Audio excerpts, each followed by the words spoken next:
of you. I hope you all are well and you are watching my videos and you are understanding well. So today we'll start with the new video of the same question, 2024 CDS question paper. Okay, the remaining questions today in this video, the all the questions will be covered. Okay, till 120. So first question is, first is usage of pair words. Okay, these are the pair words which sound same but the spelling is different and meaning is different. These words are known as homonyms. ठीक है, ये similar sound करते हैं, pronunciation similar होता है, लेकिन इनका spelling और इनका जो मीनिंग होता है वो टोटली डिफरेंट होता है. तो चलिए, फर्स्ट वर्ड है आपका कॉम्प्लीमेंट एंड कॉम्प्लीमेंट. ठीक है, complement and compliment. Okay, so फर्क क्या है? सिर्फ इसमें आई और ई का फर्क है. क्या फर्क है? सिर्फ आई और ई का फर्क है. तो अब पहला वाला जो कॉम्प्लीमेंट है उसका मतलब होता है किसी की तारीफ करना. ठीक है, किसी को एडमायर करना, प्रेज करना, ये होता है कॉम्प्लीमेंट. ठीक है, वो मुझे कॉम्प्लीमेंट दे रहा है, इसने मुझे कॉम्प्लीमेंट दिया, मतलब क्या कि उसने मेरी तारीफ की, मुझे एडमायर किया, तो ये होता है कॉम्प्लीमेंट. सेकंड जो कॉम्प्लीमेंट होता है उसका मतलब क्या होता है? किसी के साथ बहुत ही अच्छे से ब्लेंड हो जाना. ठीक है, a thing that goes together well with something else. भाई आप खाना खाते हैं, खाना खाने के बाद आपको डिज़र्ट मिलता है, तो डिज़र्ट क्या होता है? कॉम्प्लीमेंट हो जाता है, वो कंप्लीट कर देता है आपको डिनर को. ठीक है भाई, बीइंग इंडियंस. ओके, सो कॉम्प्लीमेंट क्या करता है? वो आपके डिनर को क्या करता है? कंप्लीट कर देता है, बहुत ही अच्छे से ब्लेंड हो जाता है उसके साथ. Okay, goes well with something. ठीक है, तो इसे हम कहते हैं कॉम्प्लीमेंट. क्या बोलते हैं हम? कॉम्प्लीमेंट. चलिए, सो यहाँ पे मीनिंग देखते हैं. Complement means to synthesize and complement means to praise. ठीक है, ये वाले देखो दोनों का मतलब जो है बिल्कुल अलग है, रिवर्स कर दिया उनका. Complement means to go well with and complement means to praise. यहाँ पे भी रिवर्स कर दिया है, तो ये भी ऑप्शन नहीं है, ये भी ऑप्शन नहीं है. Compliment means to praise and complement means to blend well with. ठीक है, ये ऑप्शन बन रहा है यहाँ पर. Complement means to blend well with and complement means to praise. यहाँ पे क्या कर दिया? यहाँ पे ऑपोजिट कर दिया. क्या कर दिया? ऑपोजिट कर दिया. तो आपका जो सही आंसर है वो है सी वाला, कॉम्प्लीमेंट एंड कॉम्प्लीमेंट. चलिए, ये ऐसे वर्ड्स है भाई बहुत कंफ्यूज करते, बहुत ज़्यादा कंफ्यूज करते. जैसे एक वर्ड आता है प्रैक्टिस और प्रैक्टिस. भाई दोनों में सिर्फ सी और एस का फ़र्क है. ठीक है, दोनों में सिर्फ सी और एस का फ़र्क है. ठीक है, तो एक वर्ड आपने सुना होगा प्रैक्टिस और प्रैक्टिस. प्रैक्टिस और प्रैक्टिस, उसमें सिर्फ सी और एस का फ़र्क है. तो भाई प्रैक्टिस और प्रैक्टिस, तो जो PRACE वाला जो प्रैक्टिस है ना, अमेरिकन इंग्लिश में वो एक ही प्रैक्टिस को यूज़ किया जाता है, नाउन की तरह भी और वर्ब की तरह भी. लेकिन हम ब्रिटिशर्स इंग्लिश फॉलो करते हैं, बिकॉज भाई ब्रिटिश हम पे रूल करके गई थी, तो हम ब्रिटिशर्स इंग्लिश फॉलो करते हैं. तो उसमें दोनों प्रैक्टिस को मान्यता दी गई है, दोनों ही प्रैक्टिस को यूज़ किया जाता है. ठीक है, सेंटेंस में यूज़ किया जाता है. तो SE वाला जो प्रैक्टिस होता है वो होता है रेगुलर प्रैक्टिस. ठीक है, वो होता है रेगुलर प्रैक्टिस. और CE वाला जो रहता है एक मेथड रहता है. ठीक है, जैसे अगर आप कोई डिग्री ले रहे हैं, लॉ की डिग्री ले रहे हैं, तो आप क्या बोलते हैं? I am practising law degree. ठीक है, तो आप एक डिग्री ले रहे हैं तो उसको हम प्रैक्टिस बोलते हैं. तो ये डिफरेंस होता है. ठीक है, चलिए हम देखते हैं. ठीक है, ना second word is DFI and defy. DFI and defy, दोनों में सिर्फ आप देख सकते हैं, दोनों में सिर्फ आई का फ़र्क है. ठीक है, एक में आई है और एक में आई नहीं है, तो इसलिए पहला प्रोनाउंसिएशन है DFI एंड सेकेंड प्रोनाउंसिएशन है डिफाई. ठीक है, क्या है? डिफाई. अब भाई DFI का मतलब क्या होता है? DFI का मतलब होता है to confer upon one on the status of god. ठीक है, DFI का मतलब क्या होता है? कि किसी को भगवान की तरह पूजना. ठीक है, regards as a god, to worship, किसी को भगवान की तरह पूजना, उसे हम कहते हैं DFI. और डिफाई का मतलब क्या होता है? To openly resist and refuse to obey. Defy कर देना, मतलब भाई मुझे ओबे ही नहीं करना है, मुझे फॉलो ही नहीं करना, तुम क्या बोल रहे हो. तो DFI का मतलब होता है, DEIFI का मतलब होता है, इसका मतलब होता है कि भगवान की तरह उसको पूजना, उसको आइडल मानना. ठीक है, जैसे भाई हम होते हैं ना, हम बहुत ही पागल हो जाते हैं जो बहुत से लोग हैं, जैसे भाई एक्टर एक्ट्रेस हो जाते हैं, क्रिकेटर्स हो जाते हैं, भाई अभी इंस्टाग्राम के जो भाई हमारे इन्फ्लुएंसर्स है, हम क्या हो जाते हैं ना, हम भाई उनको भगवान की तरफ पूजना शुरू कर देते हैं। वो हमारे सामने आ जाते तो हम ऐसे पगला जाते हैं, ठीक है, खुशी से उछलने लग जाते हैं जैसे पता नहीं हमने किसको देख लिया है, ठीक है। तो इसे हम कहते हैं किसी को भगवान की तरफ पूजना, आइडल मानना उसको, तो हम उसे कहते हैं डीएफआई। और डिफाई का मतलब होता है कि भाई इग्नोर कर देना, ठीक है, डिनाई कर देना। तो चलिए, deify means to confer upon one the status of God, and defy means to oppose. And defy means to oppose. ठीक है, तो पहला ऑप्शन सही लग रहा है। नेक्स्ट पे आते हैं। deify means to oppose, गलत, यहाँ पे रिवर्स कर दिया गया। deify means to define and deify means to oppose, यहाँ पे भी गलत। deify means to deny and deify means to oppose, गलत। ठीक है, तो आपको जो सही आंसर है वो है ए वाला। चलिए नेक्स्ट आते हैं हम, stationery and stationary. Stationery and stationary, भाई ये वर्ड भी बहुत ज़्यादा कंफ्यूज करता है, ये वर्ड भी बहुत ज़्यादा कंफ्यूज करता है, ठीक है।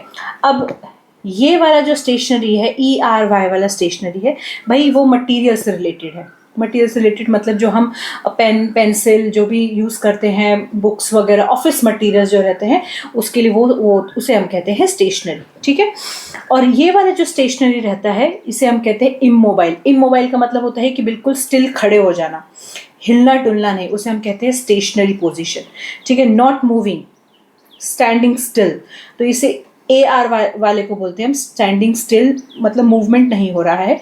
और ERY वाले को बोलते हैं it is related to the materials, paper, pens और अदर ऑफिस रिलेटेड और एनीथिंग एल्स। चलिए, स्टेशनरी मीन्स स्टैंडिंग स्टिल, यहीं पे गलत हो गया ये, ठीक है। Stationery means writing and office material and stationary means in station, wrong. Stationery means writing and office material and stationary means immobile, ठीक है। स्टेशनरी मीन्स स्टैंडिंग स्टिल, गलत, ठीक है। तो आपको जो सही आंसर है वो है सी वाला। चलिए नेक्स्ट है कंप्लेजेंट एंड कंप्लेजेंट।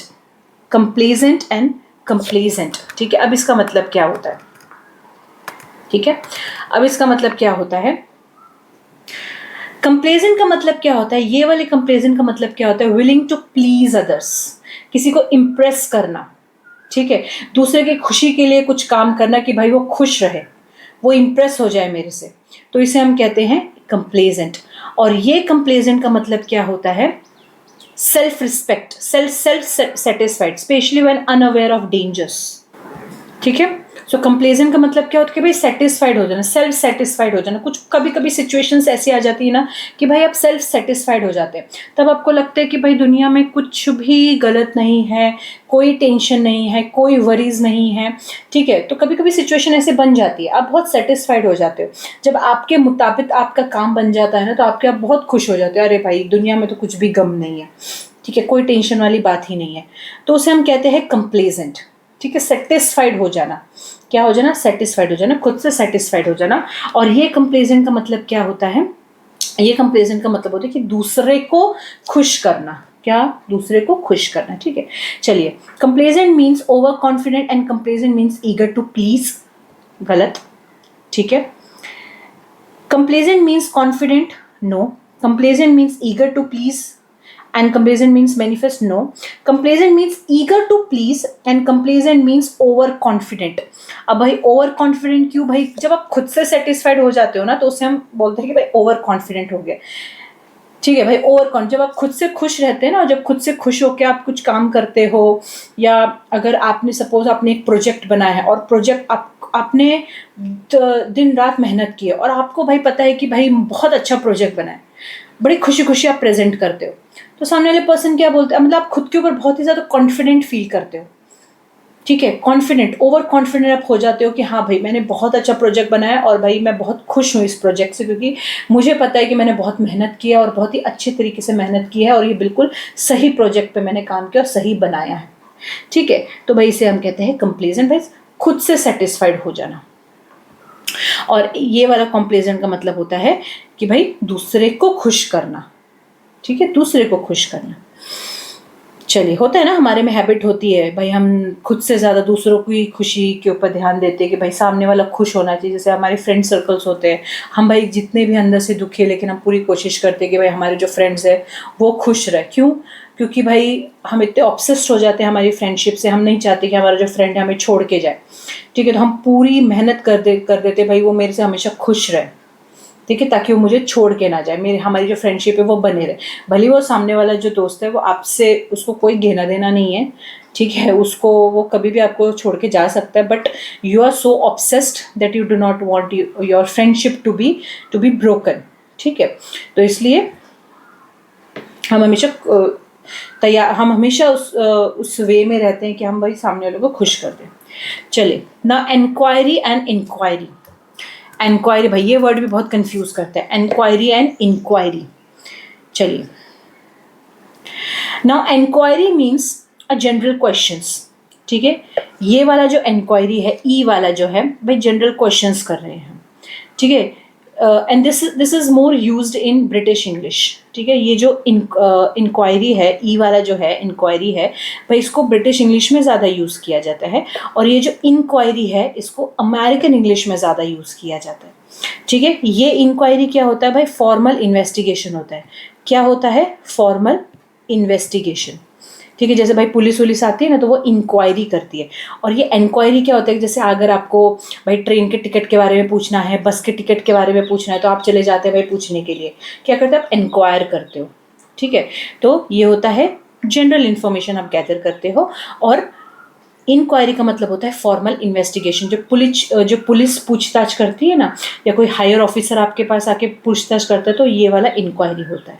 ठीक है, चलिए, inquiry means to seek information and inquiry means to investigate. ठीक है, तो सही है यहाँ पे सही है, ये फर्स्ट ऑप्शन सही है यहाँ पर। सेकंड देखते हैं, इंक्वायरी मीन्स टू इन्वेस्टिगेट, गलत, रिवर्स कर दिया है वहाँ पर। Inquiry means to seek information, inquiry means act of investiture, गलत। ठीक है, inquiry means act of investiture and inquiry means investigate, गलत। ठीक है, तो आपका सही ऑप्शन जो है वो फर्स्ट वाला है। तो याद रखिए, ये वाला जो ई वाला इंक्वायरी है इसको ब्रिटिश इंग्लिश में ज़्यादा यूज़ किया जाता है, और आई वाला इंक्वायरी जो है उसको अमेरिकन इंग्लिश में ज़्यादा यूज़ किया जाता है। तो ई वाला जो है वो जिस आपको इन्फॉर्मेशन लेना है, ठीक है, तो उसके लिए भाई इतना फॉर्मल प्रोसेस की ज़रूरत नहीं है, आप जस्ट इन्फॉर्मेशन लेते। ठीक है, आप नॉर्मल जो पूछताछ भी करते कहीं पर जाके, तो वो नॉर्मल इन्फॉर्मेशन निकालना है।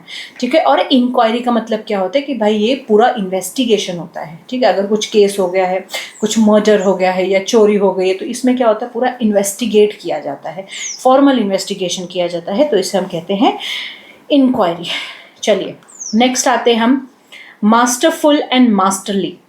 Masterful and masterly. चलिए, अब मास्टरफुल क्या होता है? ठीक है, मास्टरफुल का मतलब क्या होता है कि भाई आप डोमिनेटिंग नेचर मतलब क्या होता है कि भाई किसी को दूसरे को कंट्रोल करने की आपके पास ताकत होती है। You are so powerful that you have a dominating nature. भाई हमारे साथ भी ऐसा होता है कि भाई हमारे फ्रेंड सर्कल में या हमारे घर में भाई कुछ ऐसे होते हैं जो डोमिनेटिंग नेचर वाले होते हैं। डोमिनेटिंग नेचर वाले मतलब क्या होते हैं भाई? कंट्रोल करने की कोशिश करते हैं। ठीक है, उसे हम कहते हैं मास्टरफुल, मास्टर रहते हैं वो बिल्कुल। और मास्टरली का मतलब क्या होता है? मास्टरली का मतलब क्या होता है कि भाई शोइंग ग्रेट स्किल, भाई आपकी कुछ स्किल्स है उसको दिखाना, उसे हम कहते हैं मास्टरली। हम बोलते हैं ना भाई ये मास्टर है, इसमें मास्टर है मतलब भाई ये इसमें बहुत ही केपेबल है, स्किलफुल पर्सन है ये, तो उसे हम कहते हैं मास्टरली। और मास्टरफुल का मतलब होता है डोमिनेटिंग नेचर होता है, दूसरों के ऊपर कंट्रोल करने वाला पर्सन होता है। तो चलिए, masterful means imperious and masterly means autocratic. ठीक है, masterful means imperious and masterly means autocratic. ठीक है, सो इम्पीरियस का मतलब क्या होता है? इम्पीरियस का मतलब होता है कि भाई हम सामने वाले से उम्मीद करते हैं, एक्सपेक्टेशन रखते हैं कि भाई वो हमारे ऑर्डर्स को ओबे करे, वो हमें ओबे करे, हम जो भी उसको बोल रहे हैं वो हमें फॉलो करे। ठीक है, और हम चाहते हैं कि भाई वो हमें सबसे ज़्यादा इम्पॉर्टेंट माने, हमारे से ज़्यादा इम्पॉर्टेंट कोई भी नहीं है, इसे हम कहते हैं इम्पीरियस। एंड ऑटोक्रेटिक का मतलब होता है कि भाई पावर, हमारे में इतनी पावर होती है कि भाई हम कोई भी डिसीजन ले सकते हैं। ठीक है, मीन्स शोइंग ग्रेट स्किल। ठीक है। अगर आपके पास पावर है तो आप पावर से क्या कर सकते हैं, आप कोई भी चीज़, कोई भी डिसीजन ले सकते हैं, इंपॉर्टेंट डिसीजंस ले सकते हैं, रूल कर सकते हैं। ठीक है। So there is difference between masterful and masterly. Masterful है, यहाँ पर आपको पावर है, यहाँ पर आप क्या है, आप सेल्फ ऑब्सेस्ड है खुद से कि भाई आप चाहते हैं कि सामने वाला सिर्फ मुझे ही ओबे करे और मुझे ही इम्पोर्टेंट माने। ठीक है, चलिए।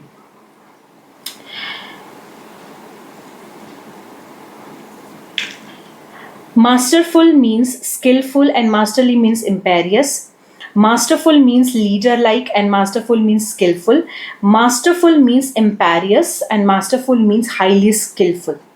ठीक है, तो सही आंसर जो आपका डी वाला है, masterful means imperious and masterful means highly skilful. ठीक है, तो इम्पीरियस का मतलब क्या होता है कि भाई सामने वाला आपको ओबे करे, आपको ही भाई भगवान माने, और मास्टरली का मतलब होता है कि भाई स्किलफुल पर्सन, भाई उसमें स्किल है।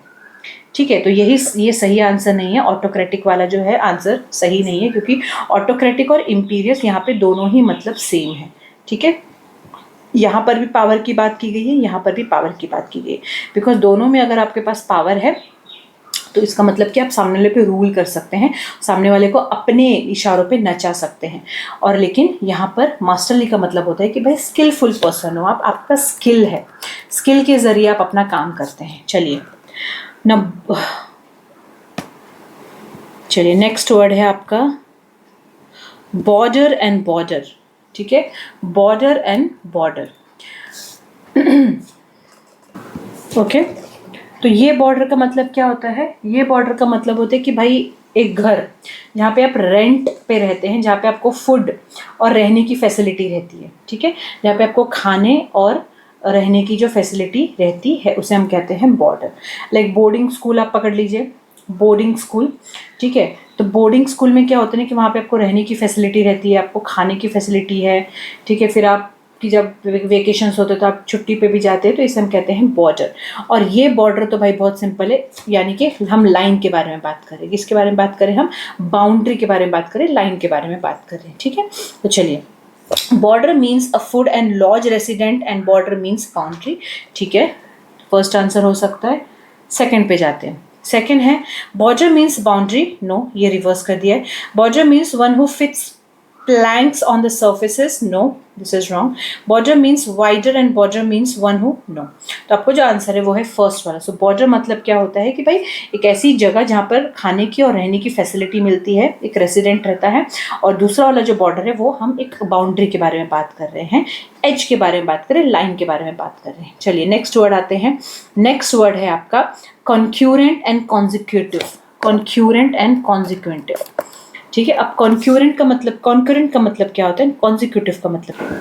ठीक है, सो कॉन्करेंट का मतलब क्या होता है कि भाई एक ही समय पर दो काम हो रहे हैं। क्या हो रहे हैं, एक ही समय पर दो काम हो रहे हैं, उसे हम कहते हैं कॉन्करेंट। जैसे कि भाई एक ही थिएटर में भाई दो मूवीज जो है वीकेंड पे दिखाई जा रही है। क्या हो रहा है, एक ही थिएटर में भाई दो मूवी साइमल्टेनियसली दिखाई जा रही है वीकेंड पे, तो इसे हम कहते हैं कॉन्करेंट। एक ही समय पर दो दो काम हो रहे हैं। Concurrent means happening at the same time, एक ही समय पर दो काम हो रहे हैं। और कॉन्जिक्यूटिव का मतलब क्या होता है, वन आफ्टर अनदर, एक के बाद एक के बाद, तो उसे हम कहते हैं कॉन्जिक्यूटिव। तो चलिए हम देखते हैं, concurrent means occurring at the same time and consecutive means occurring one after other. ठीक है, फर्स्ट वाला है concurrent means occurring non simultaneously, no गलत। Concurrent means occurring at the same time and consecutive means occurring thereafter, no. ठीक है, concurrent means occurring thereafter, no.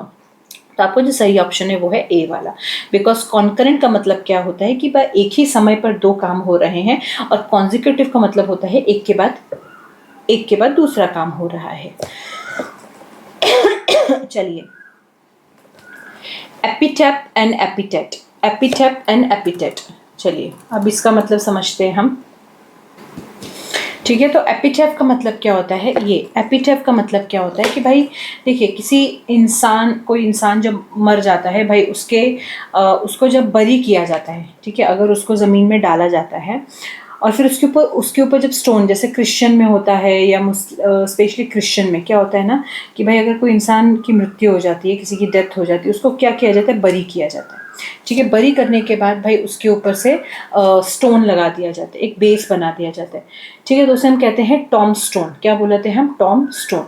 तो उसके ऊपर आप देख सकते हैं कि उसके बारे में उस जो पर्सन जो मर चुका है उसके बारे में लिखा जाता है, कुछ इन्फॉर्मेशन, उसके नाम वगैरह, उसके क्या था वो पर्सन, वो सब गुड वर्ड्स उसके बारे में लिखे जाते हैं। तो उसे हम कहते हैं एपिटेट। क्या बोलते हैं हम उसे? एपिटेट। और ये एपिटेट का मतलब क्या होता है कि भाई एक डिस्क्रिप्टिव होता है, डिस्क्रिप्टिव फ्रेज होता है कि भाई किसी की तारीफ करना, चाहे वो बैड हो या गुड हो, तारीफ करना, तो इसे हम कहते हैं एपिटेट। चलिए, epitaph means a tombstone, an epitaph means a phrase expressing an attribute, ठीक है, ये वाला लग रहा है। epitaph means words written on a tombstone, and epitaph means phrase expressing an attribute, phrase expressing an attribute, ठीक है, ये भी है। ठीक है, epitaph means unspoken words, no। epitaph means words written on a tombstone, and epitaph means an epigram, no। ठीक है, तो भाई ये दो ऑप्शंस लग रहे हैं। Epitaph means an tombstone, epitaph means a tombstone, ठीक है। तो ये वाला फर्स्ट नहीं कि एपिटेव भाई टॉमस्टोन नहीं होता। एपिटेव का मतलब होता है कि वर्ड्स लिखे हुए टॉमस्टोन के ऊपर। क्या होता है? वर्ड्स लिखे गए हैं टॉमस्टोन के ऊपर। तो आपका जो आंसर है वो है बी वाला। क्या है आपका आंसर? बी वाला है। क्यों? क्योंकि वो वर्ड्स होते हैं। एपिटेव कुछ वर्ड्स होते हैं, जैसे ये वाला एपिटेट है, ये भी कुछ वर्ड्स है, एक्सप्रेसिव वर्ड्स है, तारीफ करने वाले वर्ड्स है। और ये एपिटेव होते हैं कि ये भी तारीफ करने वाले वर्ड्स है, लेकिन इनको लिखे जाते हैं किसके ऊपर?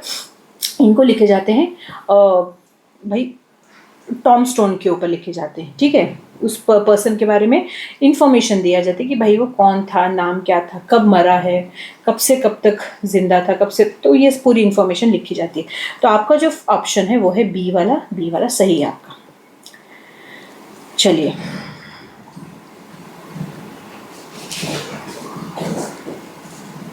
Discomfort and डिस्कम्फीट, discomfort and डिस्कम्फीट। चलिए, अब डिस्कम्फर्ट का मतलब क्या होता है? क्योंकि कंफर्टेबल का मतलब आपको पता है कि आप कंफर्टेबल है, कोई पेन नहीं, कोई तकलीफ नहीं है।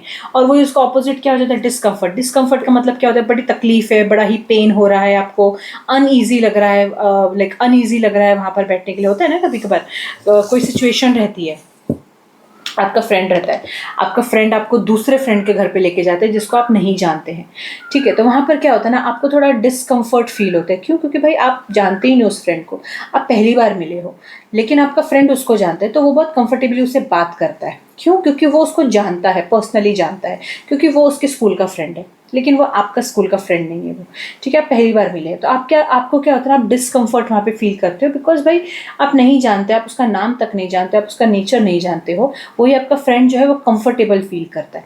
तो इसका मतलब ये फ़र्क होता है कि भाई कंफर्ट और डिस्कम्फर्ट में। कंफर्टेबल मतलब आप बहुत खुशी से वहाँ पर एंजॉय कर रहे हैं यहाँ पर, और डिस्कम्फर्ट का मतलब होता है कि नहीं, आपको नहीं पसंद आ रहा है वहाँ पर, आप अनईजी फील कर रहे हो, सम पेन फील कर रहे हो वहाँ पर, तो उसे हम कहते हैं discomfort.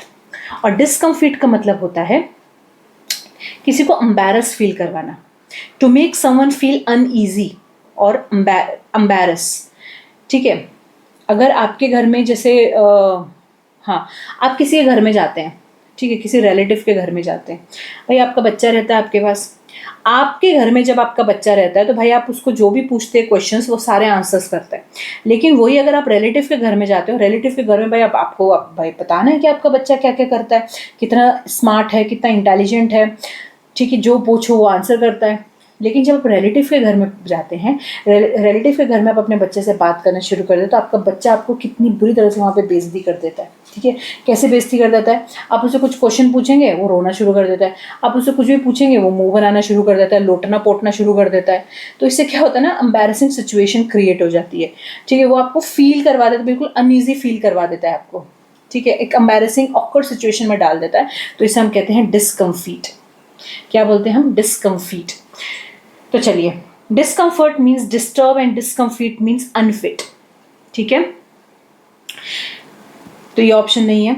Discomfort means unease and discomfit means embarrass, ठीक है। ये ऑप्शन देखते हैं। डिस्कम्फर्ट मीन्स टू एम्बैरस, ये रिवर्स किया गया है। Discomfort means unfit and discomfort means to make comfortable, गलत। तो आपको जो सही आंसर है वो है बी वाला। क्यों? क्योंकि डिस्कम्फर्ट का मतलब होता है कि भाई अनईज वहाँ पे हो रहा है, मतलब आप पेन फील कर रहे हो वहाँ पे, अच्छा नहीं लग रहा है आपको। और डिस्कम्फीट का मतलब होता है किसी को एम्बैरस फील करवाना, तो ये होता है डिस्कम्फर्ट एंड डिस्कम्फीट। ठीक है, चलिए अब हम आते हैं दूसरे टॉपिक पे, वो है मैचिंग लिस्ट। ठीक है, अब यह मैचिंग लिस्ट। अब यहाँ पे जो कुछ वर्ड्स है, ये वर्ड्स आप देख सकते हैं कि ये सारे जो वर्ड्स यहाँ पे दिए गए भाई, ये है फ्रेंच वर्ड्स। क्या है ये? फ्रेंच वर्ड्स है। ठीक है, तो इनको आपको भाई अब मैच करना है कि इनका मतलब क्या होता है। ठीक है, ये लोन वर्ड्स मतलब कि ये दूसरे जगह से लिया गया है, इनको हम लोन वर्ड बोलते हैं और ये इनका मीनिंग यहाँ पर दिया गया है। ठीक है भाई, पहले तो इनका प्रोनाउंसिएशन ही खतरनाक है क्योंकि भाई फ्रेंच हमें आती ही नहीं है। देन उसका मीनिंग समझना, तो भाई ये क्या होता है ना, ये लिस्ट होते हैं पूरे फ्रेंच वर्ड्स के, ये पूरे फ्रेंच वर्ड्स के लिस्ट होते हैं। ठीक है, तो भाई ये थोड़े से पढ़ने पड़ेंगे कि भाई आपको फ्रेंच आती नहीं है, मुझे भी फ्रेंच आती नहीं है। ठीक है, तो भाई हम क्या कर सकते हैं, ये वर्ड्स को सिर्फ देख ही सकते हैं, तो भाई ये थोड़ा सा डिफिकल्ट हो जाता है। लेकिन भाई अगर आपको एग्ज़ाम भाई क्लियर करना है तो थोड़े बहुत ये सब भी करने पड़ते हैं। ठीक है, क्या करेंगे भाई, अब भाई यूपीएससी के हिसाब से हमें सारे लैंग्वेजेस पढ़ने हैं भाई, जर्मन हो गया, लैटिन, फिर उसके बाद क्या हो गया, ग्रीक हो गया, फिर फ्रेंच हो गया, सब कुछ लर्न करो। कहीं से कुछ भी देते हैं वो भाई, उनके हिसाब से भाई आपको सारे लैंग्वेजेस लर्न करने हैं। ठीक है, तो भाई अभी जितने भी हैं ना, ये सारे फ्रेंच है, ये सारे फ्रेंच वर्ड्स हैं। तो चलिए अब हम वन बाय वन इसको पढ़ते हैं और इनकी मीनिंग समझते हैं। ठीक है, तो पहला वर्ड है आपका हटाशे। क्या है पहला? अटैशे। अटैशे, बिकॉज भाई फ्रेंच वर्ड है भाई, थोड़ा सा तो एक्सेंट भाई लेना पड़ेगा आपको। अटैशे, अटैशे का मतलब क्या होता है कि भाई ऐसा पर्सन जो एम्बेसी में काम करता है। ठीक है, लाइक एन असिस्टेंट डिप्लोमेट, तो एम्बेसी में काम करने वाला उसे हम कहते हैं अटैशे। तो आपका जो सही आंसर है यहाँ पे डिप्लोमेटिक सपोर्ट स्टाफ। ठीक है, डिप्लोमेटिक मतलब जो एम्बेसी में भाई ऑफिसर लेवल पे काम कर रहा है, वहाँ पर असिस्टेंट की तरह काम कर रहा है वहाँ पर। ठीक है, डिप्लोमेटिक मतलब देश से रिलेटेड है, तो ये हम कहते हैं अटैचे। तो ये होता है आपका डिप्लोमेटिक वर्ड्स। तो ये जितने भी आपके वर्ड्स दिख रहे हैं ना, ये वाले, ये सब फ्रेंच वर्ड्स है। अपैरेटिव, अपैरेटिव का मतलब क्या होता है कि a small alcoholic drink taken before a meal. ठीक है भाई, छोटा सा जब खाना रहता है, किसी की हैबिट रहती है कि भाई खाना खाने से पहले एक शॉट चाहिए उनको। ठीक है, एक छोटा सा ड्रिंक चाहिए उनको पीने के लिए, तो इसे हम कहते हैं a drink just taken before a meal, aperitif. ठीक है, देन उसके बाद होता है अवेंट गार्डे। अवेंट गार्डे, अवेंट गार्डे का मतलब होता है न्यू एंड अनयूजुअल आइडियाज, कुछ तो भी एक्सपेरिमेंट करते रहना, उसे हम कहते हैं अवेंट गार्डे। तो आपका है ये new experiment. And alibi, alibi का मतलब क्या होता है? Proof that someone was not at the scene of a crime. Proof करना, मूवीज देखते होंगे, सीरियल्स देखते होंगे। ठीक है, वहाँ पे क्या होता है ना भाई, प्रूफ कर देते कि भाई वो क्राइम सीन पे मैं नहीं था। ठीक है, तो इसे हम कहते हैं एलिबी। तो proven fact of being elsewhere, कहीं और ही जगह पे थे आप, एक क्राइम सीन पे आप नहीं थे। तो आपका ऑप्शन क्या बनता है? अटैचे 3 वाला। 3 पहले है यहाँ पर, आपको दूसरे ऑप्शंस तो पहले हटा देने, ये वाले ऑप्शंस तो आपको हटा देने। ठीक है, तो अटैचे, अटैचे मतलब डिप्लोमेटिक 3 था, फिर उसके बाद अपैरेटिव, अपैरेटिव का मतलब क्या था? अपैरेटिव का मतलब था आपका ड्रिंक लेना, तो आपका जो है ये वाला आंसर जो है यहाँ पर। ठीक है, अवेंट गार्डे का मतलब क्या था? एक्सपेरिमेंट, कुछ तो भी न्यू आइडियाज़ के साथ आना। और एलिबी का मतलब होता है कि भाई प्रूफ करना कि आप वहाँ पर क्राइम सीन पर नहीं थे। ठीक है, चलिए नेक्स्ट आते हैं हम 102 पे। ठीक है, तो पहला वर्ड है आपका सुई जेनेरिस। सुई जेनेरिस, अब सुई जेनेरिस का मतलब क्या होता है कि भाई यूनिक, बिल्कुल हटकर, उसके जैसा कोई भी नहीं है। तो आपका जो पहला आंसर है वो है nothing else like it. Nothing else like it मतलब बिल्कुल हटकर। तो आपका ऑप्शन बनता है 3 वाला, तो बाकी के हमें हटा देने, बाकी के जो नीचे के हैं वो हटा देने। ठीक है, फिर है फैक्टा नॉन वर्बा। फैक्टा नॉन वर्बा, और ये वाले जो वर्ड्स है ना, ये लैटिन वर्ड्स है। ठीक है, ये वाले लैटिन वर्ड्स थे और ये वाले फ्रेंच वर्ड्स है। ठीक है, फैक्टा नॉन वर्बा, फैक्टा नॉन वर्बा का मतलब होता है कि भाई आपने ये डायलॉग सुना होगा, आपने ये फ्रेज सुना होगा कि भाई काम बोलता है, शब्द नहीं, काम बोलता है। तो यही है फैक्टा नॉन वर्बा, कि भाई आपके जो एक्शंस होते हैं, आपके जो डीड्स होते हैं, ठीक है, वो बोलता है, ना कि आपके शब्द बोलते हैं। तो आपका जो सही ऑप्शन है वो है 4th वाला, तो आपका ये वाला आंसर बनता है। ठीक है, अब मुटाडिस मुटेंडिस, मुटाडिस मुटेंडिस, मुटाडिस मुटेंडिस का मतलब होता है कि भाई नेसेसरी चेंजेस करना। क्या करना? चेंजेस करना। तो यहाँ पर आपका सही आंसर बनता है remaining same despite changes, remaining same despite changes, ठीक है, with necessary changes. And non sequitur, non sequitur का मतलब होता है कि भाई कंक्लूजन निकालना, ठीक है, एक लॉजिकल स्टेटमेंट में से कंक्लूजन मतलब फेल हो जाना, कंक्लूजन निकालना, उसे हम कहते हैं नॉन सिक्वेटर. होता है ना कभी कभी भाई आप एक्सपेरिमेंट करते हैं भाई, ठीक है, एक्सपेरिमेंट करते हैं और उसमें से कंक्लूजन निकालना नहीं बन पाता, नहीं निकाल पाते हैं हम, तो उसे हम कहते हैं conclusion not drawn from stated logic. तो आपका है ये डी वाला का सेकंड, ठीक है. तो आपका ऑप्शन है 3, 4, 1, 2. नेक्स्ट हम आते हैं किनॉइजर.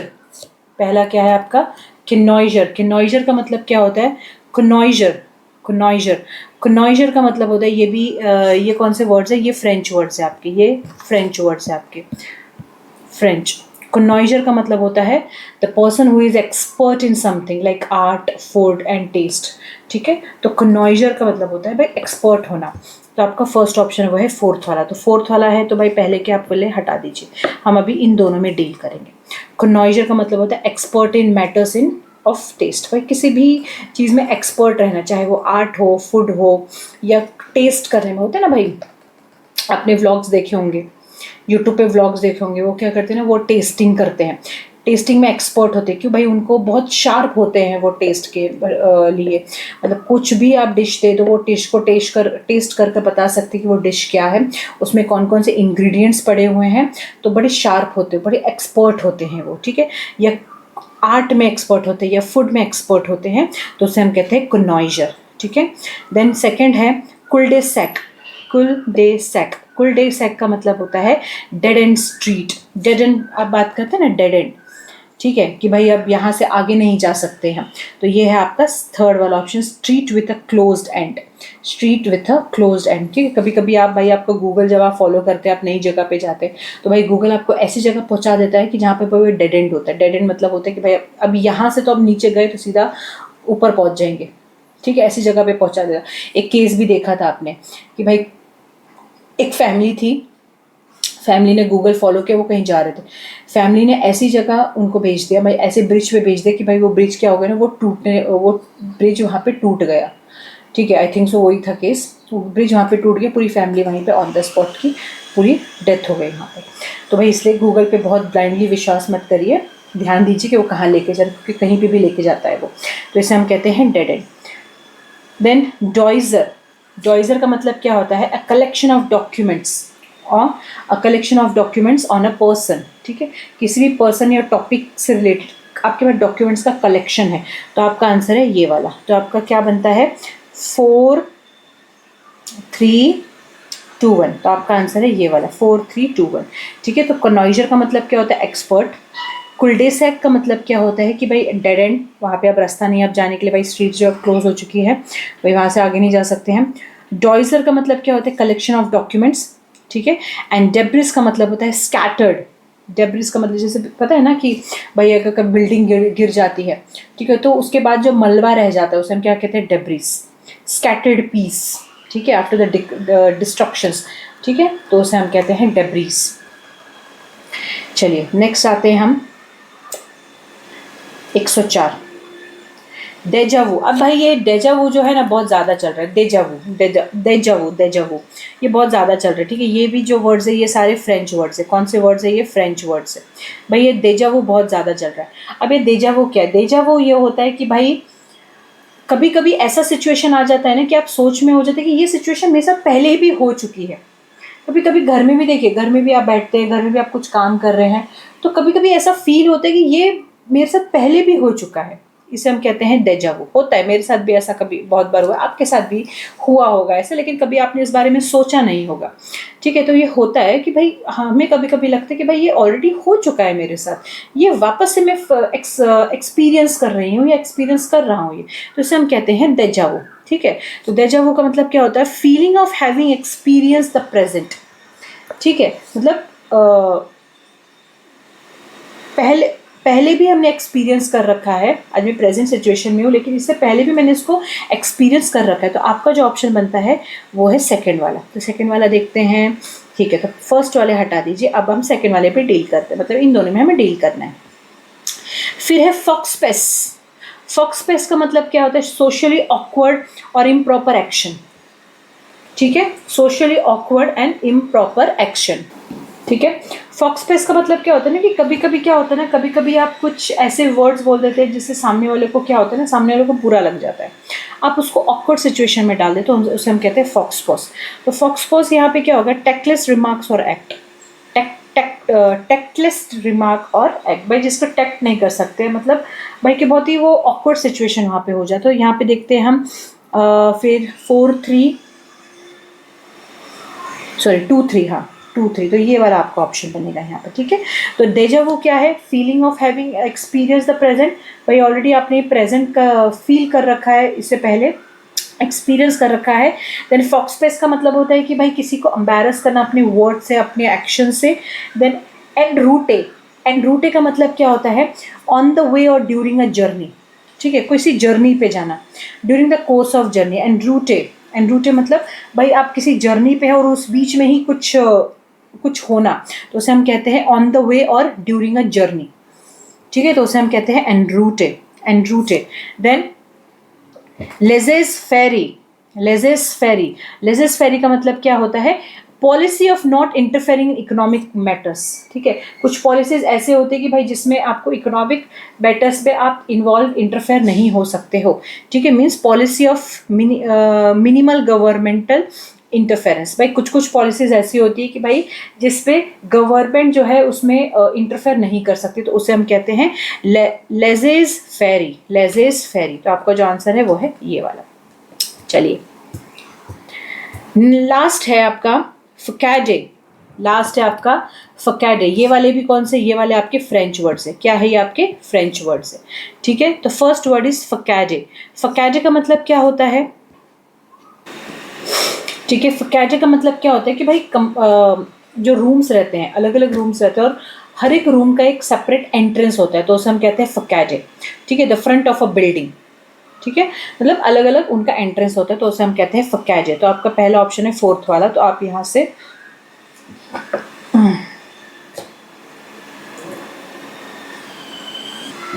ठीक है, तो 4th वाला नहीं, आपका ऑप्शन ये वाला है, principal's front of a building.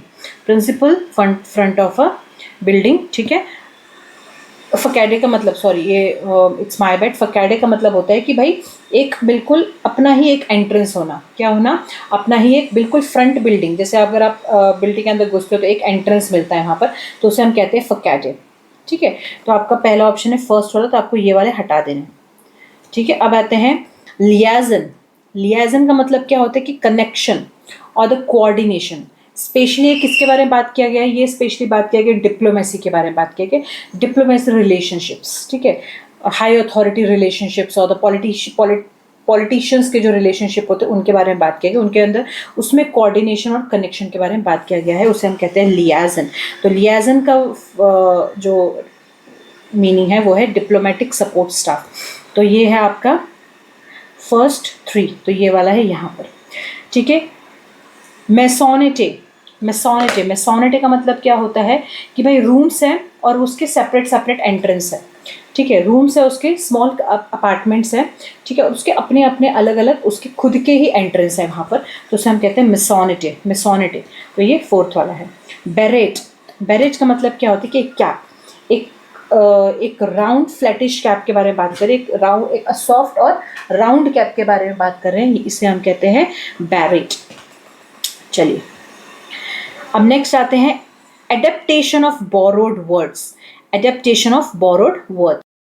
है आपका एडेप्टेशन ऑफ बोरोड वर्ड। अब भाई ये क्या दिया? चलो अब पहले डायरेक्शंस पढ़ते हैं। In the following item certain words which have been borrowed into English from other language have been given. भाई अदर इंग्लिश लैंग्वेज से ये वर्ड्स को लिए गए हैं। अब आपको क्या करना है? आपको 4 ऑप्शंस दिए हैं और आपको बताने कि भाई इसमें से सही ऑप्शन जो है वो कौन सा है। पहला है एप्लॉम।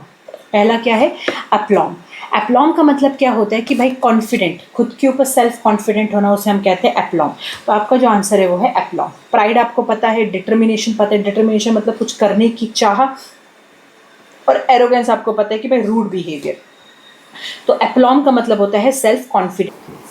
ठीक है, तो एप्लॉम का मतलब होता है सेल्फ कॉन्फिडेंट। देन कॉन्डाइन का मतलब होता है कि भाई पर्सन ने अगर कुछ गलती की है उसके लिए उसको पनिशमेंट मिली है, जैसे उसने गलती की। भाई अगर आपने क्राइम किया है, कुछ किसी का मर्डर किया है, ठीक है, तो मर्डर किया है तो भाई उसके लिए आपको सज़ा मिली है, जो भी सज़ा मिली है, फांसी की सज़ा मिली है, लाइफ टाइम इम्प्रिजनमेंट मिला है, जो भी मिला है आपको, तो भाई आप डिजर्व करें, क्योंकि आपने क्राइम ही वैसा किया है, तो उसे हम कहते हैं कंडाइन। तो कंडाइन का मतलब होता है punishment appropriate to wrongdoing, ठीक है। पनिशमेंट भाई अप्रोप्रिएट, वेल डिजर्व पनिशमेंट आपको मिली है बिकॉज आपने गलत किया है, ठीक है। Ingredients in culinary activities confined to one place, formally arrange sit down dinner, ठीक है। तो आपका जो सही आंसर है वो है punishment appropriate to wrongdoing. Next है आपका इनकम्युनिकेटो, इनकम्युनिकेटो, ठीक है। अब ये वर्ड्स देखो, कुछ वर्ड्स फ्रेंच वाले हैं, कुछ लैटिन वाले हैं। अब ये वाला जो वर्ड है ये लैटिन वर्ड है, ये वाला जो वर्ड है लैटिन वर्ड है, ये वाला जो वर्ड है ये फ्रेंच वर्ड है, ठीक है भाई। अब ये वाला जो वर्ड है इनकम्युनिकेटो जो वर्ड है ये स्पेनिश वर्ड है। ये कौन सा वर्ड है? स्पेनिश, ये स्पेनिश वर्ड है, ठीक है। अब इनकम्युनिकेटो मतलब क्या होता है कि भाई यहीं से आपको पता चल रहा है क्या पूछा गया है। इनकम्युनिकेटो यहीं से समझ में आ रहा है कि भाई कम्युनिकेशन नहीं है यहाँ पर, विदाउट मीन्स और राइट ऑफ कम्युनिकेशन, ठीक है। यहाँ पे लैक ऑफ कम्युनिकेशन के बारे में बात किया गया, तो इसे हम कहते हैं इनकम्युनिकेटिव स्पेनिश वर्ड। देखो थोड़ा बहुत समझ गया है यहाँ पर। नॉट वांटिंग टू और एबल टू कम्युनिकेट, ठीक है, नॉट वांटिंग टू और एबल टू कम्युनिकेट, भाई या तो आप चाहते नहीं हो या तो कम्युनिकेट कर नहीं पा रहे हो, कुछ डिफिकल्टी आ रही है, ठीक है। तो कम्युनिकेशन मीन्स यहाँ पे पूरा मतलब क्या होता है? Without communication. अब या तो आप नहीं कम्युनिकेट करना चाहते इसलिए विदाउट कम्युनिकेशन, या तो कुछ दिक्कत आ रही है इसलिए विदाउट कम्युनिकेशन। जैसे किसी का फ़ोन आता है, तो फ़ोन आता है तो आप क्या करते हैं? आप खुद ही कम्युनिकेट नहीं करना चाहते तो आप क्या करते हो? फ़ोन कट कर देते हो। सेकेंड थिंग, फोन पे आप बात कर रहे हो लेकिन because of the range, because of the network आप बात नहीं कर पा रहे, तो मतलब वो क्या हो रहा है? वहाँ पे कम्युनिकेशन लैग हो रही है यहाँ पर। तो दो तरीके के हैं। तो इनकम्युनिकेटिव मीन्स बेसिकली विदाउट कम्युनिकेशन, चाहे वो आपके विल से हो चाहे आपके विल से ना हो, ठीक है। So communication across semantic barriers, no, and unbridged destination. तो ये दोनों ऑप्शन नहीं है, आपका सही ऑप्शन क्या है? वो है नॉट वांटिंग टू और एबल टू कम्युनिकेट। चलिए नेक्स्ट वर्ड है गैस्ट्रोनॉमी। नेक्स्ट वर्ड क्या है आपका? गैस्ट्रोनॉमी। अब गैस्ट्रोनॉमी जो वर्ड है ये ग्रीक वर्ड है। क्या है ये? ग्रीक वर्ड है, ठीक है। ये ग्रीक से लिया गया है, ये है ग्रीक वर्ड। सो गैस्ट्रो मतलब क्या होता है? गैस्ट्रो भाई मतलब पेट से रिलेटेड होता है, ठीक है। आपको गैस्ट्रिस आपको पता होगा, ठीक है। तो gastro means stomach and nomos. So gastronomy means, nomos का मतलब होता है कि लॉ या कस्टम से रिलेटेड होता है, ठीक है। तो गैस्ट्रोनॉमी मतलब क्या होता है कि द प्रैक्टिस और the study of the art of good eating, ठीक है भाई। प्रैक्टिस करना, स्टडी करना, ठीक है, गुड ईटिंग के बारे में, of the art of good eating, ठीक है। मतलब खाने से रिलेटेड, फूड से रिलेटेड, उसको बनाया कैसे जाता है, उसका टेस्ट कैसे होता है, इन सब से रिलेटेड। भाई खाना खाया कैसे जाता है, ठीक है भाई। खाना खाना भी एक कला है और खाना बनाना भी एक कला है, ठीक है। हम तो भाई जानवरों के जैसे बैठ जाते हैं घर पे खाने के लिए, भाई वैसा हम रेस्टोरेंट में जाते तो हम वैसा वहाँ नहीं बैठते भाई। वहाँ पर आप जब जाते हैं तो वहाँ पर आप एक अलग तरीके से खाना खाते हैं, वहाँ पर एक बिल्कुल डिसेंसी में खाना खाते हैं यहाँ पर। भाई हम घर में कैसे भी खा ले, चप्पड़ चप्पड़ करके, ठीक है, जैसे हमें खाना वैसे खा ले, लेकिन हम ये चीज़ हम रेस्टोरेंट में नहीं कर सकते। क्यों? बिकॉज वहाँ का जो एटमॉस्फेयर है वो हमें परमिशन नहीं देता है वो करने के लिए, ठीक है भाई। क्योंकि आसपास के लोग भी वैसे रहते हैं तो हम थोड़ा बहुत डिसेंट वहाँ पे फील करते हैं, ठीक है। तो इसे हम कहते हैं गैस्ट्रोनॉमी। गैस्ट्रोनॉमी और नॉमी, देखो नॉमी का मतलब क्या होता है ना? नॉमी का मतलब कुछ स्टडी ही होता है, ठीक है भाई। ये वर्ड्स अगर आपने देखे होंगे तो ये वर्ड्स क्या होते हैं? नॉमी मतलब क्या होता है? ये नॉमी मतलब कुछ स्टडी से रिलेटेड होता है। तो ये कौन से स्टडी से रिलेटेड है? ये स्टडी से रिलेटेड है भाई art and science of fine food and eating, ठीक है। यहाँ पे देखिए study of cosmic gases and cosmic dust, ये सब नहीं है यहाँ पर, ठीक है। तो आपका जो सही आंसर है वो है art and science of fine food and eating. भाई इसकी भी स्टडी होती है, लोग करते हैं। जिन लोगों को भाई कुलिनरी में इंटरेस्ट होता है, जिनको खाने में बहुत इंटरेस्ट होता है, तो भाई उसको खाना बनाया कैसे जाता है, इंग्रेडिएंट्स के नाम, कैसे कितना डालना है, कौन सी डिश में क्या डालना है, ठीक है, खाने का तरीका, ये सब सीखा जाता है। तो इसकी एक स्टडी होती है, तो इसे हम कहते हैं गैस्ट्रोनॉमी। क्या बोलते हैं? गैस्ट्रोनॉमी। अब आता है एक्सपेट्रिएट। एक्सपेट्रिएट क्या है यहाँ पर? ये एक लैटिन वर्ड है। कौन सा वर्ड है? लैटिन वर्ड है। अब एक्सपेट्रिएट का मतलब क्या होता है? A person living outside there native country. भाई अपने कंट्री के बाहर रहने वाले पर्सन को बोलते हैं एक्सपेट्रिएट। जैसे हम मैं इंडिया की रहने वाली हूँ, भाई मैं अगर किसी दूर देश में जाके रहती हूँ, दूसरे देश में जाके रहती हूँ, तो उसे हम कहते हैं एक्सपेट्रिएट, कि भाई मैं रेसिडेंट इंडिया की हूँ, लेकिन मेरा सिटीजनशिप इंडिया का है, लेकिन मैं रहती कहाँ हूँ? इंडिया के बाहर जाके रहती हूँ, कहीं दूसरे देश में रहती हूँ मैं यहाँ पर। ठीक है, तो आपका जो सही आंसर है resident outside country of citizen. ठीक है, ये नहीं है, ये नहीं है, ये नहीं है, तो ये है आपका आंसर। चलिए अब नेक्स्ट आते हैं हम यूज ऑफ फ्रेजल वर्ब्स। अब ये भाई फ्रेजल वर्ब्स है यहाँ पर कुछ, ये सारे फ्रेजल वर्ब्स है।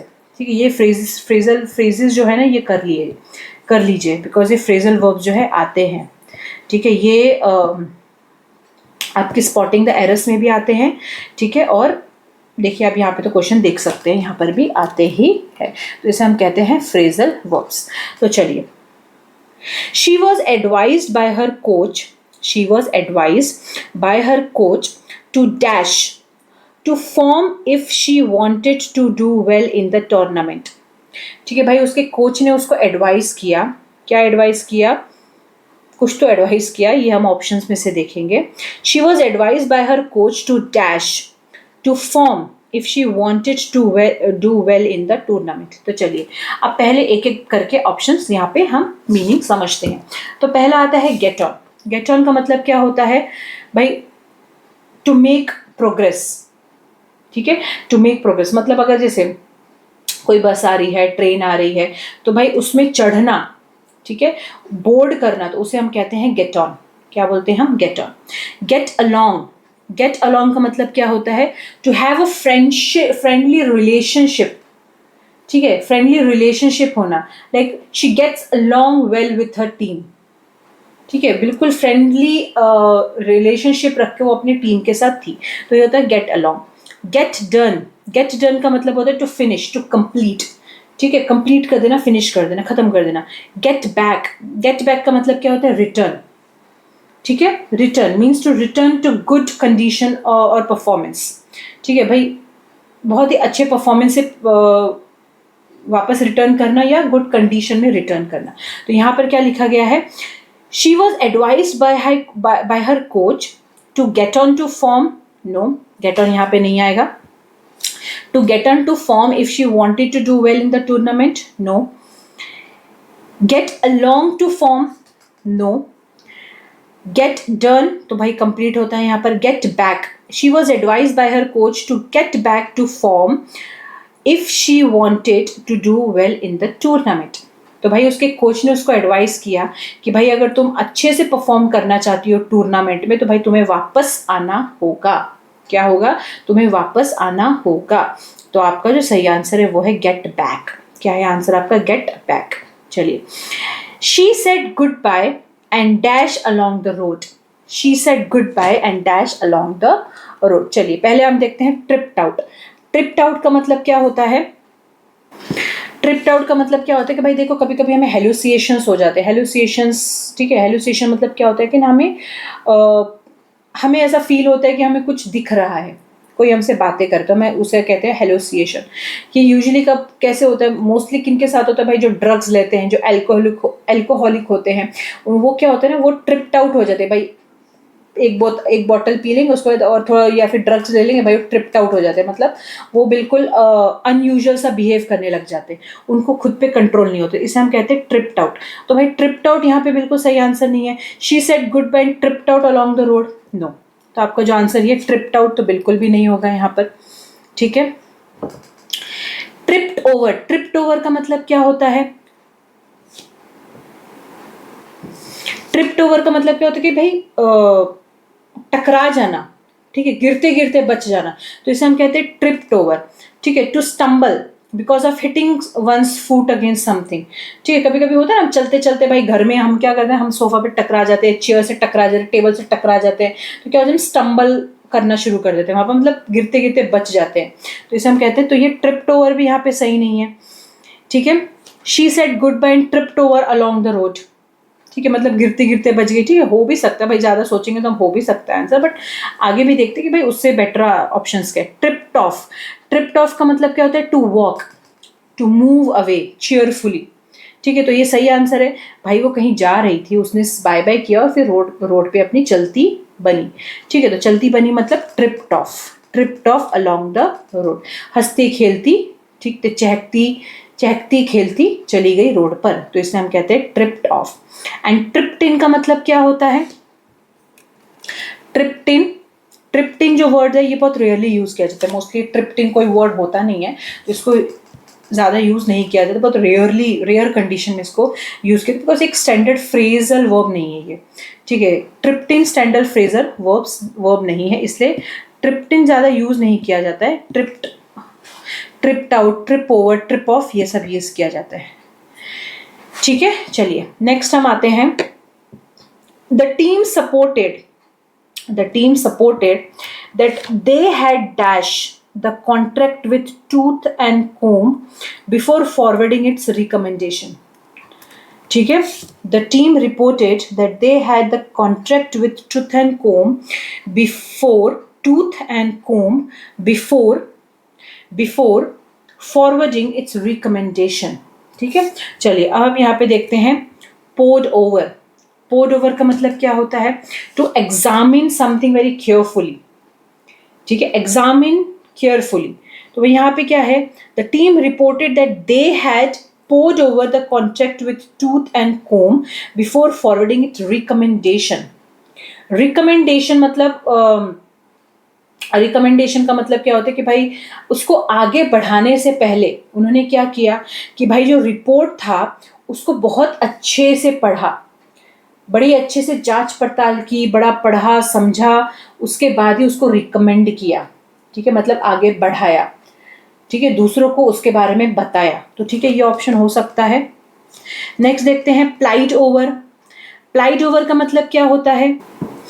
प्लाइड ओवर का मतलब क्या होता है कि भाई प्लाइड ओवर का मतलब होता है कि भाई एक ट्रेवल रूट रेगुलरली, ठीक है भाई, रोज उसका आना जाना है, रोज उसको उसका आना जाना है वहां पर, जैसे बोट्स प्लाई द रिवर, ठीक है, रोज आना जाना, तो यहाँ पर हम ये वर्ड यूज नहीं करेंगे प्लाइड ओवर। प्लाइड मतलब एक ट्रेवल से, जर्नी से रिलेटेड है वहां पर। पोर्ड ओवर का मतलब क्या होता है कि भाई कोई लिक्विड डाल देना वहां पर, तो पोर्ड ओवर तो नहीं आएगा। पोर्ड आप बोलते हैं ना, pouring, I am pouring liquid into the bottle और इनटू कंटेनर, पोर करना। रन ओवर भी नहीं आएगा, तो आपका सही आंसर क्या है? वो है पोर्ड ओवर।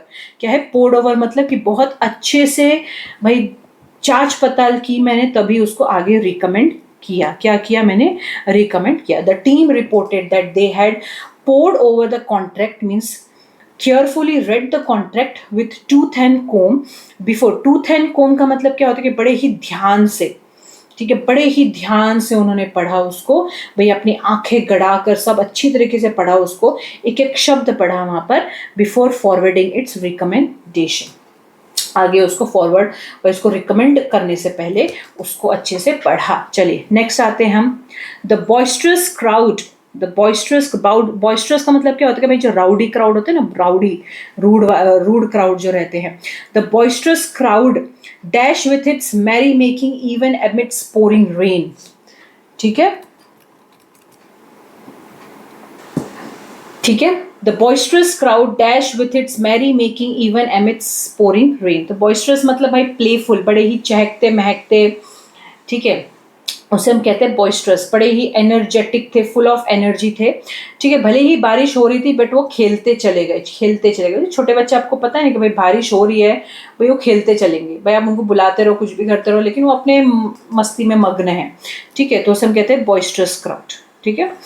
चलो प्लेड ऑन क्या होता है? प्लेड ऑन का मतलब क्या होता है? तो continue playing, specially in a game और म्यूजिक, ठीक है, तो ये यहाँ पे रिलेटेड नहीं है, बिकॉज ये अलग सिचुएशन है, ये एक एंजॉयबल सिचुएशन है। यहाँ पे प्ले डाउन का मतलब क्या होता है कि आप कुछ गेम खेल रहे हैं और आप गेम में कंटिन्यू कर रहे हैं यहाँ पर, ठीक है, तो ये यहाँ पर नहीं है। यहाँ पे हम बॉइस्टरस क्राउड के बारे में, मतलब हम ऐसे क्राउड के बारे में बात करें कि भाई जो बहुत ही हंसते खेलते, फुल ऑफ एनर्जी है, तो ये यहाँ पर सही नहीं है।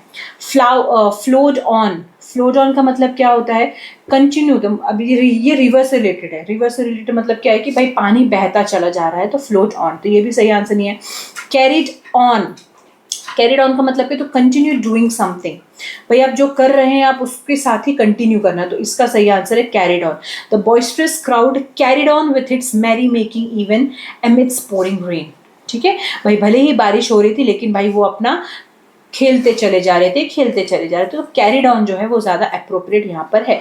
प्लेड जो है ना वो गेम से रिलेटेड है, कुछ गेम से रिलेटेड, बट यहाँ पे मेंशन नहीं किया कि बच्चे गेम ही खेल रहे हैं, भाई उछल कूद कर रहे होंगे वो अपना, पता है छोटे बच्चे क्या करते हैं, कुछ भी फालतू के काम करते हैं वो, है ना, जो जिसमें उनको मज़ा आता है, मिट्टी के साथ खेलते हैं, कूदते रहते हैं, बारिश में क्या करते हैं, लोट पोट करते हैं, उछल कूद करते हैं, तो ठीक है, वो उनका तरीका एंजॉय करने का। और प्ले ऑन मतलब हम एक पर्टिकुलर जो गेम खेल रहे हैं, ठीक है, कोई म्यूजिक चला रहे हैं, तो उसके हम प्लेड ऑन का यूज़ करते हैं। कैरिड ऑन जो है यहाँ पर सही आंसर है।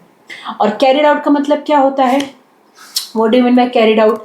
कैरिड आउट मतलब क्या होता है कि टू परफॉर्म, एग्जीक्यूट, ठीक है, किसी भी चीज को एग्जीक्यूट करना या परफॉर्म करना। Next is the goons dash unsuspecting victims when the latter walked into the dark alley, ठीक है, the goons dash unsuspecting victims. अब गून्स का मतलब क्या होता है, गून्स का मतलब होता है कि भाई कुछ फुलिश पीपल या स्टूपिड पीपल जो होते हैं ना, स्टूपिड पर्सन, तो उसे हम कहते हैं goons. The goons dash unsuspecting victims when the later walked into the dark alley, alley का मतलब क्या होता है कि भाई एक नैरो पैसेज, ठीक है, गली जो होती है ना उसको हम कहते हैं alley। चलिए अब यहाँ पे देखते हैं set upon। set upon का मतलब क्या होता है, to attack someone suddenly and violently, ठीक है, the goons set upon the unsuspecting victims when the later walked into the dark alley, ठीक है, भाई गूंस जो स्टूपिड जो फुलिश पीपल थे उन्होंने क्या किया, भाई गली में जाते हुए विक्टिम के ऊपर, अनसस्पेक्टिंग विक्टिम मतलब कोई भी एक नॉर्मल पर्सन, एक आम आदमी के ऊपर अटैक किया, ठीक है, तो यहाँ पर क्या होगा, सेट अपॉन। सेट अपॉन मतलब क्या होता है, टू अटैक समवन सडनली, तो आपका सही आंसर है set upon suddenly. Setup, setup का मतलब क्या होता है, अरेंज करना कुछ, है ना, सेटअप करना, एस्टेब्लिश करना, ठीक है, जैसे अगर आपको कुछ रिकॉर्ड करना है, जैसे आपको कुछ वीडियो बनाना है, तो आप क्या करेंगे, आप सेटअप करते हैं हर एक चीज़ का, ठीक है, सब कनेक्शंस वगैरह सब रेडी रखते हैं। सेट अलोंग, सेट अलोंग का मतलब क्या होता है, लाइक सेट अलोंग मतलब क्या होता है कि देखो इट्स नॉट अ स्टैंडर्ड और अ मीनिंगफुल फ्रेज, ठीक है, सेट अलोंग ज़्यादा हम यूज़ नहीं करते हैं, तो ये ज़्यादा मीनिंगफुल फ्रेज माना नहीं जाता है। सेट डाउन, सेट डाउन का मतलब होता है कि एक सरफेस के ऊपर सेटल डाउन हो जाना, ठीक है, to place something on a surface, set down कर देना वहाँ पर। और या तो फिर एक और मीनिंग होता है, means to record in writing, ठीक है, राइटिंग में रिकॉर्ड करना, तो उसे हम कहते हैं सेट डाउन। तो आपका सही ऑप्शन है सेट अपॉन। सेट अपॉन का मतलब क्या होता है कि भाई अटैक करना, सडनली अटैक करना, जिसलिए बोलते हैं कि रात के समय भाई गलियों में मत जाया करिए, बिकॉज ये जो फुलिश पीपल, जो स्टूपिड पीपल जो होते हैं ना, जो क्रिमिनल्स होते हैं, ठीक है, वो क्या करते हैं ना, वो जो चोर होते हैं, थीफ होते हैं, तो वो क्या करते हैं ना, वो गलियों में ही लोगों को पकड़ते हैं। क्यों? क्योंकि वहाँ से भागना बड़ा ही डिफिकल्ट हो जाता है।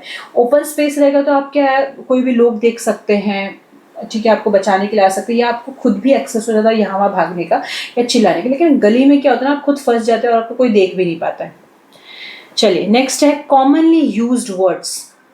अब कॉमनली यूज्ड वर्ड्स हैं यहाँ पर। चलिए अब यहाँ पर देखिए 2 वर्ड दिए गए हैं और यहाँ पे ऑप्शंस दिए गए हैं कि भाई ये सही है कि गलत है, सही उसको सेंटेंस में इस्तेमाल किया गया है कि नहीं। चलिए पहला है, what is specially noticeable about the pair is that they always dress impeccably. Impeccably का मतलब, ठीक है, इम्पेकेबली का मतलब होता है कि भाई परफेक्ट, कुछ भी कमियां नहीं है उस पर, बिल्कुल परफेक्टली ड्रेस किया गया उसने। तो स्पेशली का मतलब क्या होता है, what do you mean specially, ठीक है, पहले हम उसको समझ। स्पेशली का मतलब होता है पर्टिकुलरली, ठीक है, पर्टिकुलरली। ठीक है, जैसे अगर आप शादी में जब जाते हैं तो भाई शादी के लिए एक पर्टिकुलर ड्रेस होता है, ठीक है, पर्टिकुलर ड्रेस होता था, पर वो ड्रेस डिसाइड करके जाते हैं कि भाई मुझे ये पहन के जाना है। जैसे ये आपकी खुद की ही शादी है, ठीक है, या ठीक है आप किसी मीटिंग के लिए जा रहे हैं, तो भाई मीटिंग में जो गर्ल्स रहती हैं वो क्या प्रेफर करती है, या तो एक नॉर्मल सी प्लेन सी साड़ी प्रेफर करती हैं, ठीक है, या तो फिर फॉर्मल ड्रेस प्रेफर करती है। तो आप डिसाइड करते कि पर्टिकुलरली मुझे उस फंक्शन के लिए, इवेंट के लिए क्या पहन के जाना है, तो इसे हम कहते हैं स्पेशली। ठीक है, इम्पेकेबली मतलब परफेक्टली आप ड्रेस्ड अप होके जाते हैं। तो what is especially noticeable about the pair is that they always dress impeccably. ठीक है, next is lunch is served late in the office specially on days when there is a board meeting. Specially का मतलब क्या होता है? Specially का मतलब होता है कि जानबूझकर उसी डेट को डिसाइड किया गया था कि भाई इसी डेट पर हम लंच जो है, डिनर जो है हम करेंगे। स्पेशल डे डिसाइड किया था। ठीक है, हमारे घर पे भी अगर हमें किसी गेस्ट को बुलाना है, डिनर पे बुलाना है, तो हम क्या करते हैं, एक स्पेशल डे डिसाइड करते हैं। ठीक है, तो उसे हम कहते हैं specially on this day I called you. ठीक है, तो यहाँ पर स्पेशली नहीं होना चाहिए, स्पेशली होना चाहिए। क्यों? क्योंकि स्पेशली का मतलब होता है पर्टिकुलर। तो पर्टिकुलर, तो यहाँ पे lunch is served late in the office specially on days when there is a board meeting. भाई बोर्ड मीटिंग को मद्देनजर रखते हुए भाई स्पेशली उसी दिन पे डिनर प्लान किया गया था। तो यहाँ पे स्पेशल नहीं आना चाहिए, यहाँ पर स्पेशली आना चाहिए। ठीक है, तो आपका जो सही आंसर है वो है S1 is right and S2 is wrong. आपका ए वाला ऑप्शन जो है वो सही है। चलिए नेक्स्ट आते हैं हम। नेक्स्ट है the matter was resolve amicably. The matter was resolve amicably. ठीक है, एमिकेबली का मतलब क्या होता है भाई? फ्रेंडली, कुछ आर्ग्यूमेंट नहीं, कुछ ज्यादा फाइट वाइट नहीं, बिल्कुल आराम से जो था मैटर सॉल्व कर लिया। The matter was resolve amicably between the group even though there were so many of them. Even though there were so many of them. अब मैं आपको बता दूं, बिटवीन का जो इस्तेमाल किया जाता है, बिटवीन का इस्तेमाल दो लोगों के बीच में या दो चीज़ों के बीच में, मतलब बेसिकली दो होना चाहिए, टू होना चाहिए, तभी हम बिटवीन का इस्तेमाल करते हैं। और जब दो से ज़्यादा होते हैं तो हम वहाँ पे अमंग का इस्तेमाल करते हैं। क्या इस्तेमाल करते हैं? अमंग का इस्तेमाल करते हैं। तो यहाँ पर बिटवीन नहीं आना चाहिए, क्योंकि आप पढ़ेंगे आगे तो आप यहाँ देखेंगे ग्रुप के बारे में बात किया, सो मेनी ऑफ देम के बारे में बात की, तो सो मेनी ऑफ देम मतलब अमंग, बिटवीन नहीं। अगर दो लोगों के बाद सीता एंड रीटा, तो ये भाई दो लोगों के बारे में बात करें तो इसमें बिटवीन का आंसर आएगा। क्या आएगा? बिटवीन। ठीक है, लेकिन भाई सीता रीता इन लोगों से और भी ज्यादा लोग हैं तो वहां पे अमंग का इस्तेमाल होगा। Among them the two never have problems sharing what they have. ठीक है, among them the two never have problems sharing what they have. ठीक है, अब नीचे वाले में यूज किया गया है among them, मतलब वहां पे ज्यादा लोग हैं, ज्यादा लोगों में से बोला गया है कि भाई इन दो लोगों में कभी भी कोई प्रॉब्लम नहीं होती शेयर करने में। ठीक है, तो इसलिए फर्स्ट वाला जो गलत है, सेकेंड वाला जो सही है, बिकॉज सेकेंड वाले में भाई एक से ज्यादा लोगों के बारे में बात की गई है, ज्यादा लोगों में से दो लोगों के बारे में बात की गई है। तो इसका आंसर है S1 is wrong and S2 is right. तो आपका बी वाला ऑप्शन है यहाँ पर। चलिए now we shall have to, पहले हमको बता दो भाई शैल और विल जो है ना भाई दोनों ही फ्यूचर के लिए यूज करते हैं। तो भाई जब भी एग्जाम में शैल और विल आता है ना तो याद रखिए भाई उनके सेंटेंस जो है ना दोनों ही सही है, बिकॉज शैल और विल दोनों ही फ्यूचर के लिए इस्तेमाल किए जाते हैं। Now we shall have to present ourselves before the dean and explain our behaviour and they will need to get their act together if they wish to win the contest. तो दोनों ही सही होगा बिकॉज शैल और will दोनों ही future के लिए इस्तेमाल होते हैं। तो आपका जो आंसर है both S1 and S2 is right. ठीक है, both S1 and S2 are right. चलिए नेक्स्ट आते हैं। I have not seen her since a long time. I have not seen her since a long time. ठीक है, it has been a while since I saw her. It has been a while since saw. तो याद रखिए जब भी long time के बारे में बात कर रहे हैं ना तो वहां पे सिंस का इस्तेमाल नहीं होना चाहिए, वहां पे फॉर का इस्तेमाल होना चाहिए। क्या होना चाहिए? फॉर का इस्तेमाल। लॉन्ग टाइम जब बोलते हैं तो फॉर का इस्तेमाल होता है। आई have not seen her for a long time. क्यों? क्योंकि यहाँ पे ड्यूरेशन के बारे में बात की गई है। क्या बात की गई है? ड्यूरेशन। लॉन्ग टाइम एक ड्यूरेशन है। ठीक है, तो फॉर का इस्तेमाल। It has been a while since I saw her. It has been a while since I saw her. ठीक है, तो आपका जो सही आंसर है वो है S2. क्या है? S2. साथ ही में यहाँ पे देखिए, जब हम since का इस्तेमाल करते हैं तो भाई जो भी has और have रहता है ना, उसके साथ been का इस्तेमाल होता है. और आप यहाँ पे देखेंगे, यहाँ पर been का इस्तेमाल यहाँ पे नहीं किया गया था. ठीक है, तो चलिए, it has been a while I saw her. तो आपका जो सही आंसर है वो है S1 is wrong and S2 is right. तो आपका ये बी वाला ऑप्शन है. ठीक है, क्या है आपका? बी वाला ऑप्शन है. चलिए, लास्ट आते हैं हम. The teacher inquired whether there is any problem with the question paper. Where there is any problem with question paper. He asked her whether she had some pets at home. She asked her whether she has some pets at home. ठीक है, तो यहाँ पर any problem के बारे में बात की गई, यहाँ पे सम पेट्स के बारे में बात किया गया. तो भाई यहाँ पे जो आंसर है ये दोनों के दोनों ही सही है. Both S1 and S2 are right. Because यहाँ पे आप देख सकते हैं, the teacher inquired whether there is any problem with the question paper and he asked her whether she had some pets at home. तो दोनों ही अपनी जगह पे सही है. तो दोनों आंसर सही है यहाँ पर. ठीक है, तो चलिए, ये जो क्वेश्चन, ये जो CDS 2024 का जो पेपर है यहाँ पे ख़त्म होता है. अब आपका नेक्स्ट पेपर जो आएगा वो है 2023. ओके, ये वीडियो काफ़ी लंबा हो चुका है बिकॉज मैं पूरे क्वेश्चंस यहाँ पे कवर करना चाहती थी. अब मैं और पार्ट्स नहीं बनाना चाहती थी यहाँ पर, इसलिए मैं ये थोड़ा वीडियो ज़्यादा लंबा हो चुका है. तो ये क्वेश्चन 91 से लेके 120 तक कवर किया गया है, तो इसलिए वीडियो ज़्यादा, क्योंकि अगर मैं कर सकती थी 10-10 लेके तो ज़्यादा पार्ट में बन जाता.